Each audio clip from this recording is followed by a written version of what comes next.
to give you a couple of examples of what social investing can look like, so it could be the provision of working capital to the charity sector. So for example, VentureSum provides charities with loans and bridge loans and so on and so forth when they have cash flow problems, but those are investments that are fairly risk neutral, because there's often kind of future grants that are on the horizon. They just need a little bit of cash flow injection. There's also kind of risk capital provision for the charity sector. So The Economist had an article on something called social impact bonds just a week ago. So the idea of government providing a proportion of the savings they receive from social projects back to the risk investors that put the initial money into those projects. But there's also the idea of just providing risk capital to social businesses. So forget about charity, just businesses that produce a profit, but also inherently are able to generate a social return. So a return in terms of social impact. And the philosophy behind that is that those types of businesses should maybe actually not just have access to capital, but have access to subsidized capital. Because morally speaking, as a society, we might feel like those types of businesses should grow faster than tobacco companies, for example. And so that is what Emerge Venture Lab and I am focusing on, as well as a bunch of other players in the sector. The problem with social investment is that it's really exciting, but actually it's tiny right now. So in 2011, the transactions volume in social investment was valued at 165 million, which is very, very little if you compare it to the total assets under management in the UK. But even if you compare just to charitable giving in 2011, which was 11 billion, it's minuscule. And so if we really want to fulfill the potential of social investment or the social investment market, we need to change that. The problem is that if you look at the distribution of social entrepreneurs here in the UK, you could probably draw a picture like this. So at the very early stages of startups, you have a lot of people building stuff. But then at the later stages, where they become more and more investable for risk-averse social investors, you have less and less. At the same time, when you look at the social investors out there, you have a lot of social investors that are aggregated at the later stages because they want to invest in things that are not as risky as early stage stuff. And they don't really have a pipeline to invest in because the social entrepreneurs are situated on the other end of the spectrum. So there's a pipeline problem. You know, like the fact that social investment was only 165 million in 2011 is probably not the result of there being not enough there being not enough capital to be invested. It's actually that there aren't enough social entrepreneurs that are ready for the type of capital that is out there at the moment. And at the same time, you have these entrepreneurs that need to go and seek capital elsewhere. So they don't get the subsidized risk capital that we hopefully all think that morally that they should be accessing. Our goal as Emerge Venture Lab is to change that, so that social entrepreneurs at both early and late stages have access to the capital that they need. And the way we do that is through three things. We select 10 companies every 6 months that both have potential for generating high growth profits and scalable social impact. And we provide them with an increased runway by giving them cash and pro bono services, and then accelerate their development within that runway that we've given them by giving them access to deep industry expertise and to channels, so access to customers. And then thirdly, we help them access more investment later. And we're just in the process of raising a fund to invest in 60 education-focused startups here in the UK, hopefully from later this year. And I'd love to speak to anyone who's setting up an education-focused company. Our community that helps us deliver the support is composed of 75 mentors, so they're entrepreneurs and investors, a bunch of corporate partners, including Bain, BCG, Deloitte, Hogan Lovells, the Young Presidents Organization, and others. And these people come in for free and just work with the startups because they love giving back to the community.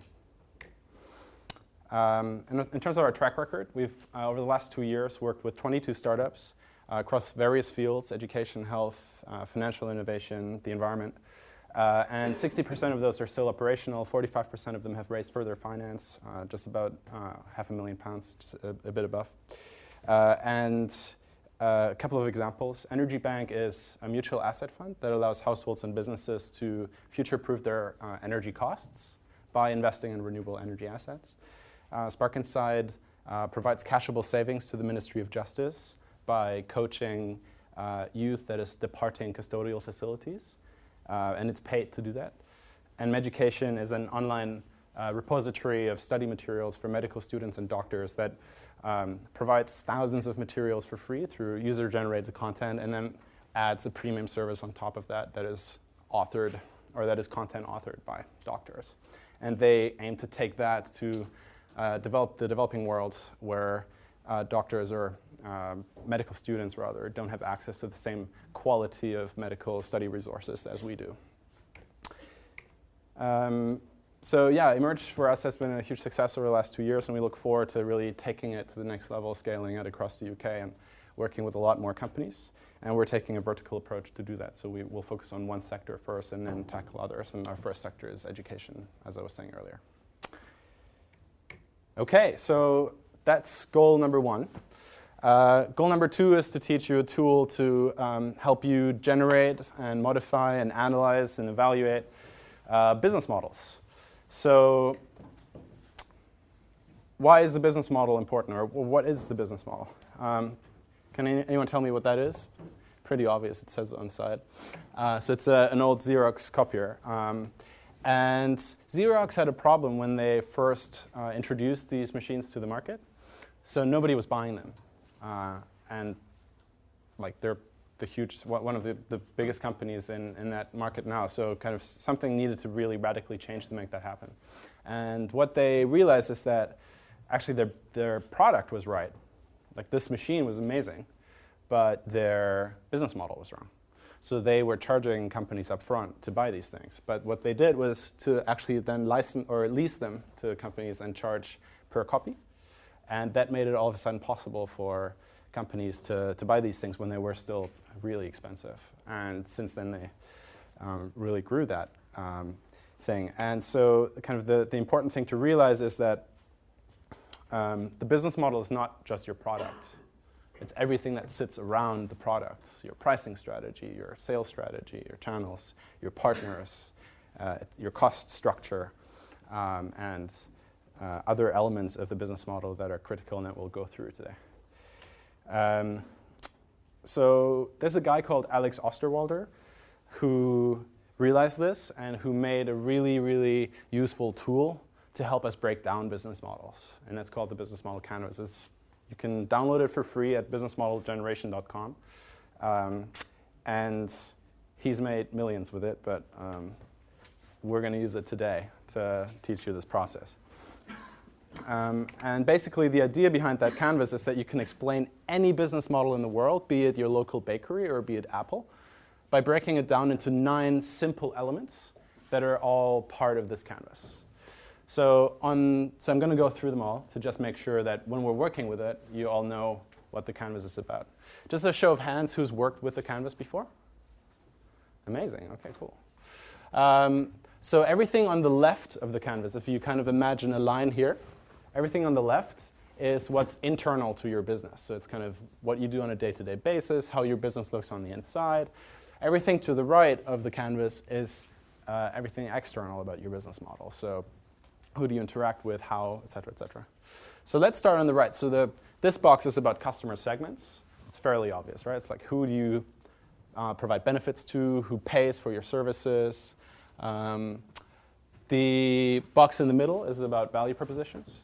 So there, the question that you're trying to answer when you're kind of filling it out is, what jobs does my product or my service solve for those customer segments? What's the value that I provide? And also, why are my products and services better than others?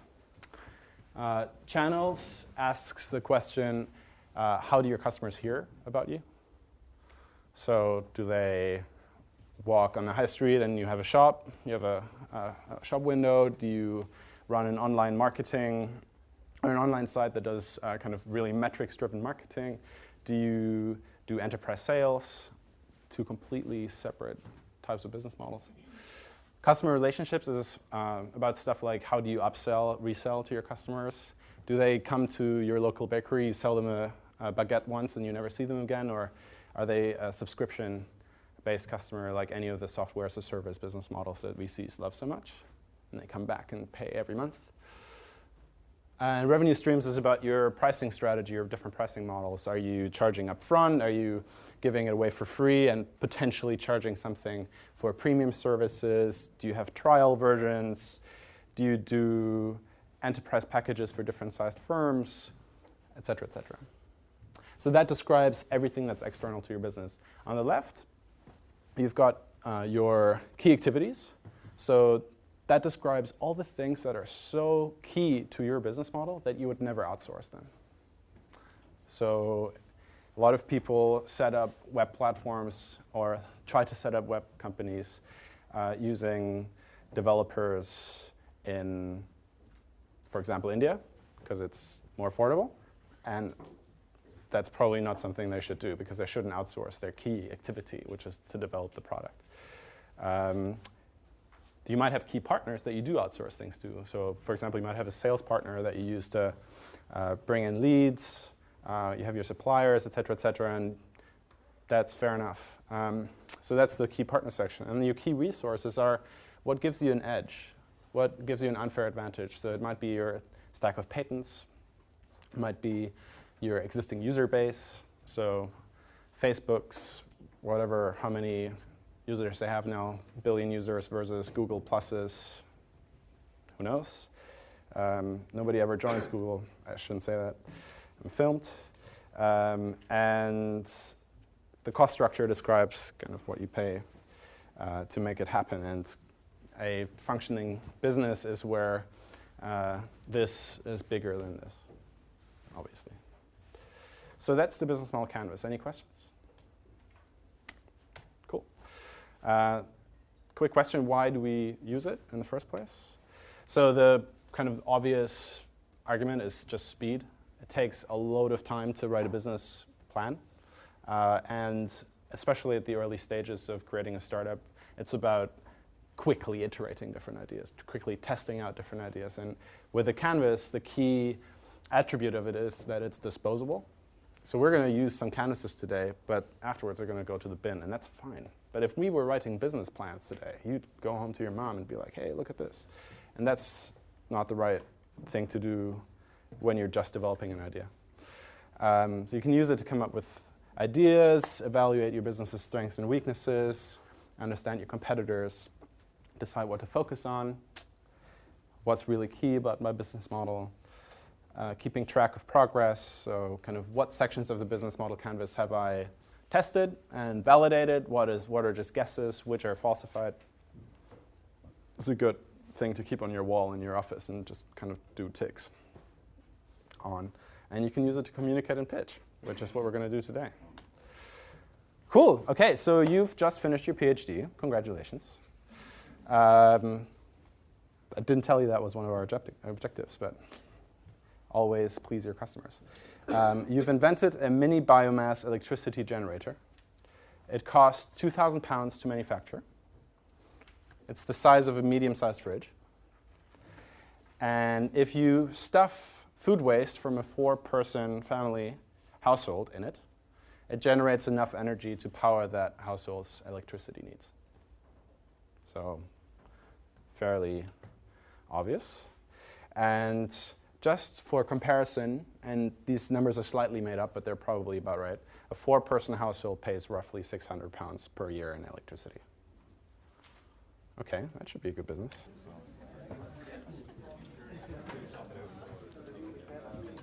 Exactly.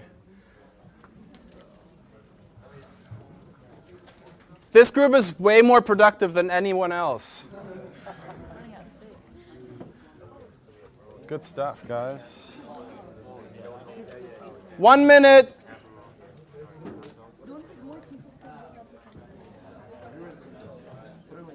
Sorry, dude.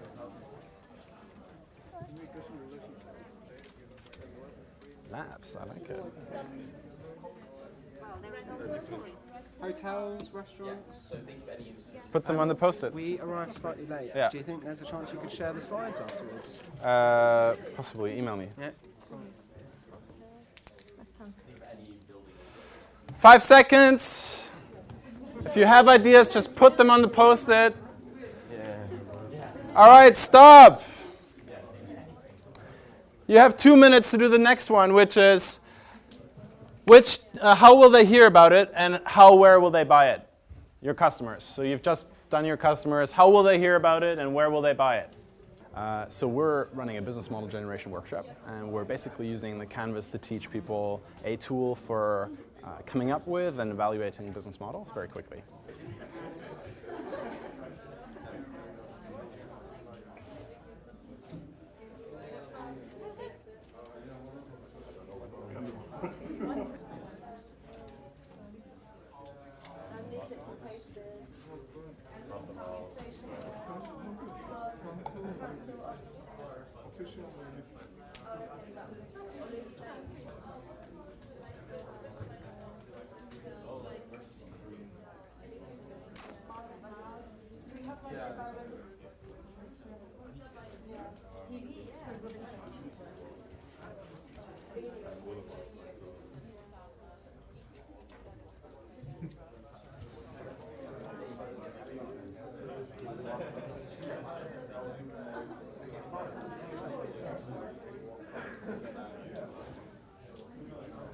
Okay, you're done.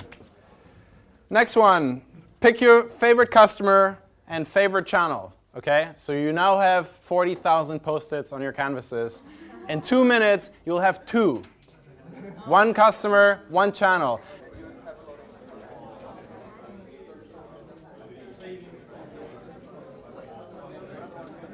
Directly. You just target the councils, and the councils distribute it because they have a gradient and network. And how are we going to get to these people?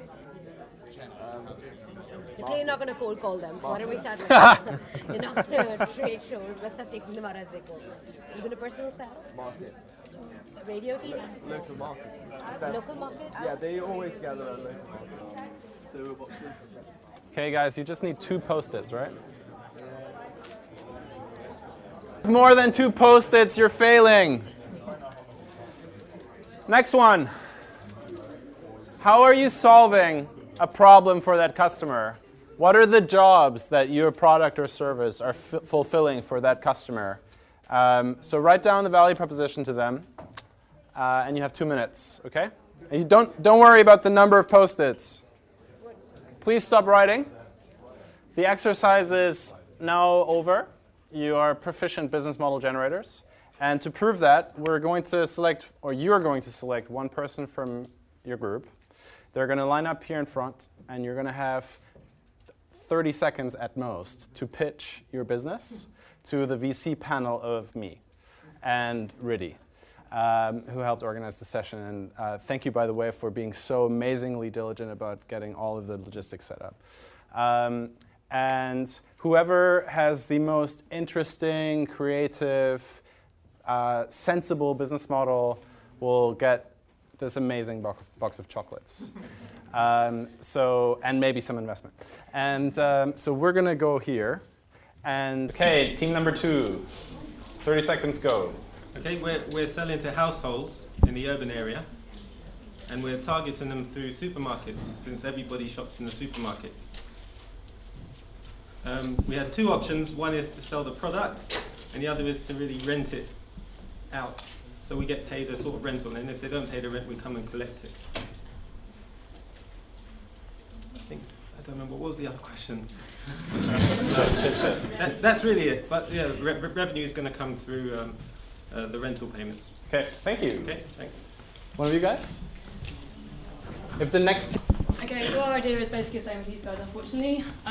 We're going to get energy providers to buy the machines. They're going to give them directly to customers. And we're going to make money off any excess money that the customers make through generating energy through their waste. We're going to advertise through the existing channels that the energy companies have, so TV, print, whatever they currently use. The value proposition is that their customers will feel they're doing a good thing by using eco-friendly energy sources, and they'll have cheaper electricity bills. Thank you. We are launching Virgin Electricity. The idea is very simple. You sign up with us, we give you a machine that sits in your house, you put your food waste in it, and we give you a reduction in your energy tariff. That's about it, really. Okay, let me just carry on. No, it's the risk. Time's the over. risk is all ours. You just benefit from the electricity. Time's over. Thank you. Next team, please. Hi, we're a startup. We're targeting to provide to restaurants, and the distribution channel is going to be wholesale suppliers, where they go for their other needs on a regular basis. And the value proposition is that it's going to make the restaurant very sustainable. It's going to bring their trash bill down, their electricity bill down, and their energy savings. And as a result of all this, they can reduce their cost and pass these on to the customers and build a marketing campaign around that. And we are 30 selling. seconds. Thank you. Next one, please. Okay, we're targeting home users and restaurants. Our model is going to focus around having a small upfront fee with a subscription model or consumables to keep using the service. Our value proposition is to reduce the electricity bills and get rid of the waste that's unwanted in restaurants and home users. We're going to distribute via existing distributors and advertise with mass media, and we're going to make the product by licensing to other companies for them to manufacture. Thank you. Thank you. Next one, please.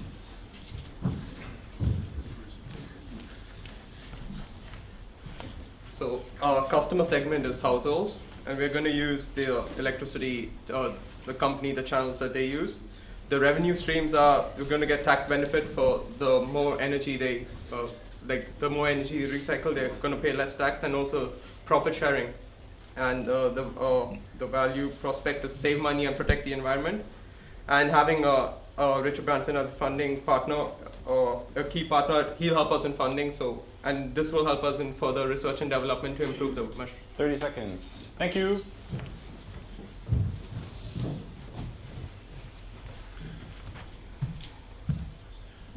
Right, every year in the UK, 18 million tonnes of food goes to waste, and a large percentage of that is from restaurants. So, with Richard Branson's great connections, we will be giving our generators for free to high luxury restaurants, and they will use it for 3-4 months. We will get the statistics, and that will boost their image. With that statistic, we will go to all the restaurants and tell them, hey, look, this big, amazing restaurant is using this generator and he's saving a lot of money. And they're also very eco-friendly, so you could use the same thing. Yeah, we'll be making a lot of money from that. We're improving the image of the restaurants. And yeah, we will be able to support the restaurants to reduce their price of their food. 30 seconds.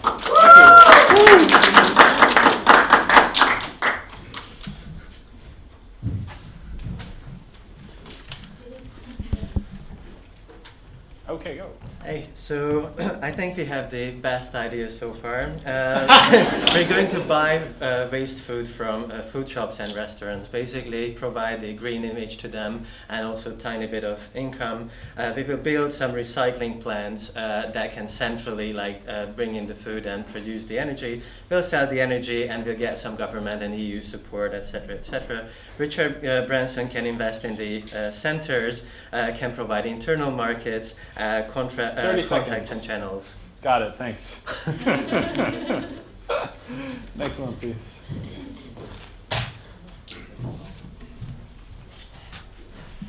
Okay. Hi, okay, so we're here to target schools. We want to support education and not let schools waste money on energy that's unnecessary.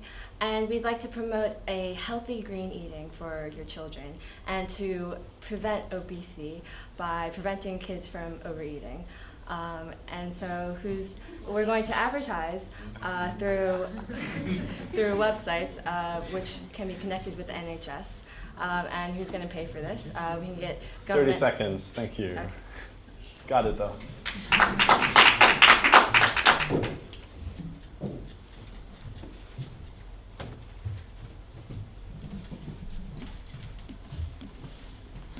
We have an amazing new innovation here, turning your waste into energy. And we propose to market it to individual householders. And we're going to go through government channels and through NGOs and environmental lobbies. So the benefits are clear. You save money and you save the environment.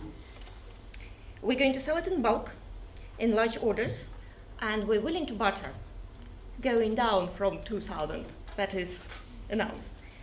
And we're also going to provide training. 30 seconds. Sorry. We got lunch.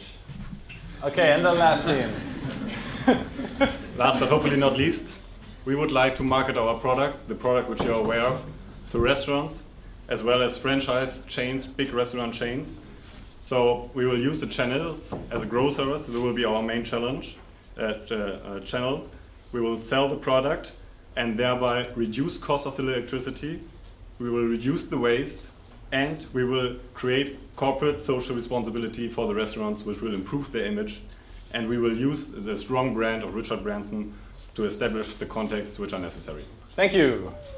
All right, we will now deliberate completely impartially and choose the best looking team. The best looking. Talk amongst yourselves. The dragons have deliberated after very long discussions and many due diligence questions that we asked experts about, etc., etc. We have now come to a conclusion that the best team, the runner-up is for the creativity bonus, the team that is buying the generators themselves and are buying waste to then generate electricity. And applause. And for the most outstanding pitch, the chocolates go to your team.